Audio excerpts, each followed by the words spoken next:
This week on the WCAT Sports Roundup, we'll be recapping a busy weekend of basketball and looking ahead to more. We'll also discuss the first annual Buckhead Battle of the Belt next on the WCAT Sports Report.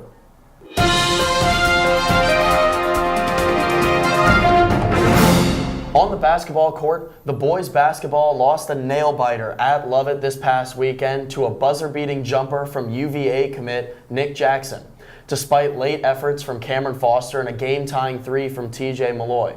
When I hit the three, I was super excited. I thought we were going to be able to clutch it up and get the victory in overtime. But then Nick came down, hit that game-winning shot, and I felt defeated, but I know we'll get him back next time back at home. These losses, I feel, definitely brought the team closer together, especially the one at Lovett. They're our rivals, so we obviously didn't take that lightly, and now we're fired up for the next couple of games.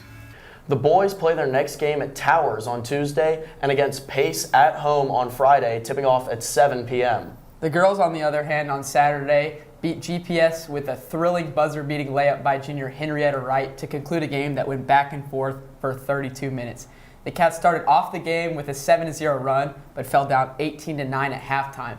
But the Cats came out to play in the second half and came back to win 34-33 with that thrilling shot. Coach Argall has more on the team's performance throughout early region play. We looked pretty good. We looked a little rusty, but the best part was we had contributions from every single player in terms of scoring, rebounding, and hustle and heart up and down the floor. The girls are in action again at Towers today, and then we'll play Pace right before the boys' game on Friday. Off the court and onto the mats, the Mad Cats participated in the first annual Buckhead Battle of the Belt this past weekend. Let's send it to WCAT sports reporter Riley O'Neill with more on the event.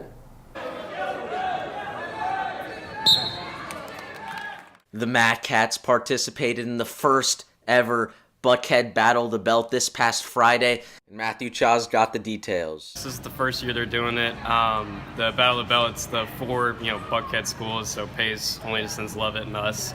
And it's just cool to get all the teams together, and then you get a big belt, like a UFC belt if you win at the end. So Matthew Chaw came out victorious this past Friday, but so did Lowell Jones, the sophomore. And for a sophomore to compete and come away with a win at the varsity level, a lot of it comes down to perseverance, and that's something that Coach Joel has stressed all season, and he continues to stress going into Christmas break. Everyone wrestles hard, wrestles tough, and nobody gives up. This is Coach Joel's first season as head of the varsity wrestling program, and the reason he's able to connect so much with his players, the reason he's able to perform so well as a coach is because he was in their shoes. He knows exactly what it's like to be on these mats. He knows exactly what it's like to walk these halls. Here's Matthew Chaw with more.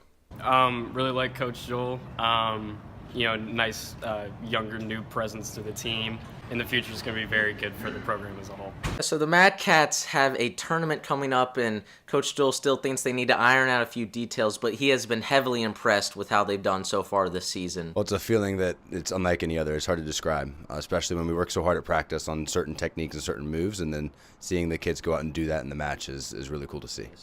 Coach Joel, Matthew Chaw, and the rest of the Mad Cats will be in action this upcoming Saturday in an all-day tournament at Forsyth High School, and it will be awesome. There's nothing better than spending your Saturday watching some of the highest level of wrestling in the state of Georgia, so make sure to get out there and check it out. And that'll do it. I'm Riley O'Neill. Back to y'all.